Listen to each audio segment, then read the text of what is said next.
Di tengah maraknya mechanical keyboard yang harganya semakin lama semakin terjangkau, semakin murah, apakah membran gaming keyboard ini masih menarik untuk dimiliki saat ini? Kenalin, ini adalah Funtech Fighter X K613X. Salah satu line up membran gaming keyboardnya Funtech yang lumayan menarik perhatian gua karena layoutnya cukup unik cuy.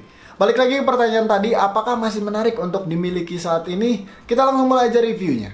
Untuk kelengkapannya ada box, manual book, kartu garansi, dan satu unit keyboardnya. Oke, gua akan bahas dari layoutnya dulu. Funtech K613X ini memiliki layout yang unik banget, dimana memiliki total 89 keys. Secara fungsional bisa dibilang mirip dengan keyboard dengan layout full size, cuma memang ada beberapa function yang digabung. Seperti pada bagian numpad di kanannya ini yang digabung dengan beberapa modifier seperti page up, page down, home, and insert, dan delete. Layout numpadnya juga menyatu dengan dedicated arrow buttonnya yang membuatnya terlihat compact tapi padat. Nah, seperti yang gue bilang barusan bahwa arrow key-nya ini dedicated, jadi dia terpisah dengan numpadnya, nggak digabungin jadi satu, nggak integrated. Alias kalau kalian pengen pakai arrow key-nya, ya udah tinggal langsung pencet aja, nggak perlu lock unlock atau aktifin non aktifin, nggak usah cuy. Ini benar-benar terpisah dengan si numpadnya. Cuma layoutnya tuh disatuin, jadi bentukannya kayak gini, padat banget. Tapi di sini ada satu hal yang bikin gue harus adaptasi dulu, dimana bagian angka nolnya ini dia kalau di Mecha Keyboard itu keycapsnya pakai ukuran 1U ya. Jadi yang bentukannya tuh kayak di alpha-nya sini nih. Biasanya kalau di keyboard full size itu kan angka 0 yang di bagian numpadnya agak panjang. Jadi gue harus terbiasa aja dengan angka 0 yang cuma pakai ukuran 1U. Itu doang sih. Kemudian untuk beberapa modifier lainnya seperti scroll lock, pause, dan print screen ini digabung dengan beberapa function F, tepatnya dari F10 sampai F12. Semua hal yang berhubungan dengan multiple function membuat ukurannya cukup compact. Panjangnya cuma 352 mm, sedangkan keyboard full size itu biasanya di atas 400 mm. Kemudian pada bagian top frame-nya ini menggunakan material aluminium metal gitu dengan brush finish yang keren banget. Meskipun pas gue bentas masih ada kerasa fleksi banget, tapi itu wajar karena keyboard ini bukan berada di kelas high-end pastinya. Dan K613X ini adalah membran keyboard, bukan mechanical, yang berarti harusnya di bagian dalamnya itu nggak ada platnya. Terus di bagian atas numpadnya ada dedicated key indikator seperti numlock, caps lock, dan windows lock. Di bagian samping ada LED strip yang full mengelilingi keyboard ini, dan di bagian kanannya ada kabel yang tidak bisa dilepas dengan panjang sekitar 1,5 meteran lah yang udah sleeving atau braided. Konektornya menggunakan USB Type A tanpa gold plate. Kemudian pada bagian bawahnya terdapat 4 buah rubber feet yang ini beneran karet cuy. Gua kira tadinya plastik, ternyata beneran karet meskipun nggak grippy-grippy amat, tapi lumayan sengaja dikasih karet. Dan ada 2 lagi tambahan angled feet yang bukaannya udah bener, karena ke samping bukanya cuy. Jadi pas keyboardnya kegeser-geser si angled feetnya ini nggak akan nutup. Overall untuk desainnya gue suka, meskipun desainnya ini mechanical keyboard wannabe, tapi nggak ada salahnya kok. Toh hasilnya keren juga. Pemilihan brush aluminium finish pada top surface-nya juga mantep banget sih. Ditambah build quality-nya yang udah cukup bagus di harganya. Oh ya, seperti yang gue bilang bahwa Funtech K613X ini bukan merupakan mechanical keyboard. Dia adalah sebuah membran keyboard atau rubber dome keyboard. Funtech menyebut tools-nya ini dengan nama Funtech Floating Switch yang memiliki actuation force di 45 gram, serta diklaim dapat bertahan hingga 8 juta kali klik. Mendingan kita tapping test dulu deh.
Nah, untuk feel-nya sendiri gue agak bingung sebenarnya untuk menjelaskannya, tapi yang jelas gini deh, K613X ini bagaimanapun juga adalah sebuah membran keyboard. Jadi triggernya dia menggunakan semacam rubber dome yang di bagian dalamnya ada triggernya, dimana pas kita pencet tuh rubber dome-nya, terus si rubber dome-nya nempel ke PCB, maka PCB-nya bakal menganggap itu adalah sebuah input, yang dimana input tersebut akan dikirimkan ke PC atau ke laptop kita. Jadi feel-nya masih ada karet-karetnya, masih ada rubber dome-nya. Cuma ada hal yang berbeda di sini, dimana Fantech membuat travelnya ini lumayan tinggi gara-gara dia punya semacam housing gini di bagian switchnya yang lumayan tinggi, makanya ini kelihatan floating keys gini kan.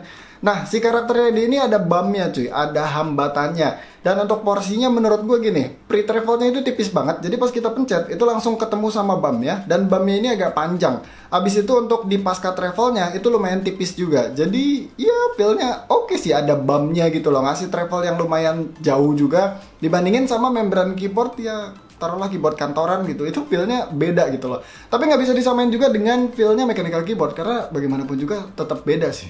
Jadi seperti yang udah gue bilang bahwa K613X ini membran yang mechanical wannabe. Jadi secara feel tools-nya ini benar-benar membran banget, tapi secara travelnya, setupnya ini mirip sama mecha, tapi nggak bisa disamain juga sama mecha sih. Maksudnya mecha wannabe lah pokoknya. Dalam konteksnya membran keyboard, selama berhari-hari gue pakai K613X ini untuk editing, ngetik, untuk gaming juga rasanya enak-enak aja sih. Kemudian untuk keycaps-nya, dia pakai modelan yang istilah di mechanical keyboard-nya adalah double shoot. Gue nggak tahu di membran ini sebutannya sama atau enggak. Yang jelas backlight-nya itu tembus ke masing-masing karakternya. Dan yang gue suka keycaps-nya ini nggak pakai font yang aneh-aneh. Terus untuk teksturnya nggak terlalu grainy tapi juga nggak polos. Cuma di sini dia pakai matte finish yang reflektif banget. Sejujurnya gue bingung klasifikasiin finishnya ini ke matte atau ke gloss. Yang jelas kalau kena cahaya pasti bakalan berkilau. Untungnya nggak sampai mengganggu pandangan mata. Menariknya lagi, profile keycaps-nya ini dibuat miring. Kalau di mechanical keyboard itu kayak OEM profile, tapi nggak bisa gua samain benar-benar plug sama banget, karena jelas beda secara ergonomik ya. Tapi seenggaknya udah ngasih keycaps yang nggak rata ya. Nice try lah untuk menjadi OEM profile. Jadi experience typing dan gamingnya enak sih dengan konfigurasi keycaps yang cukup ergonomik kayak gini. Berikutnya hal-hal lain yang ditawarkan dari K613X ini ada 19 keys anti ghosting, ada Windows Lock, ada multimedia shortcut yang disimpan di F-Raw, jadi bukan dedicated ya. Dan yang terakhir sudah ada backlight-nya. Gue bingung nyebut backlight-nya ini RGB atau RG wannabe, karena sebenarnya backlight-nya ini bisa warna-warni dan bisa gradasi seperti yang kalian lihat kayak gini. Cuma dia nggak bisa fully customable. Modenya cuma ada di FN plus F9 yang isinya ada 4 preset. Ada mati, static rainbow, inverted, dan static rainbow dengan tone pastel. Sebenarnya ada satu mode lagi yaitu breathing, tapi diletakkan di shortcut FN plus control di bagian kanan. Gua nggak ngerti ini kenapa breathing dipisahin sama mode RGB lainnya ya. Bagusnya backlight-nya ini sudah memiliki pengaturan intensitas brightness juga yang dapat diakses melalui shortcut FN plus arrow atas atau arrow bawah. Belum sampai di situ, gue juga suka dengan penggunaan diffuser LED-nya yang berwarna putih susu ini. Karena cahayanya itu jadi nggak berantakan dan di bagian gap keycaps-nya ini jadi pop up banget. Plus, keycaps-nya ini jadi kerasa bener-bener ngambang, meskipun emang desainnya floating keys sih. Oke, gue rasa itu aja yang perlu dibahas dari Fantech K613X ini, dan untuk harganya cuma Rp209.000. Kalau kalian minat silahkan cek link di deskripsi di bawah. Dan kesimpulannya, kalau nggak pedulin harga, udah jelas mechanical keyboard masih punya feel yang lebih enak daripada membran keyboard. Tapi gini loh, K613X ini menawarkan harga yang terjangkau juga. Jadi kalau kalian nemuin mechanical keyboard di harga 300 ribuan, ya itu kelasnya mechanical entry level. Tapi kalau 200 ribuan untuk K613X ini kelasnya udah di high end. High-end dalam kategori membran keyboard. Tapi jangan dibandingin juga sama membran dari brand high-end, itu beda cerita cuy. Jadi bagaimanapun juga di kelas membran ya, K613X ini bagus, punya setup yang dibikin semaksimal mungkin untuk mendapatkan mechanical keyboard feel, dan fiturnya juga lengkap banget untuk nemenin kita dalam bermain game. Serta yang terpenting, layoutnya K613X ini benar-benar menarik sih. Itu aja dari gua, thank you udah nonton, sampai ketemu di video selanjutnya. Bye.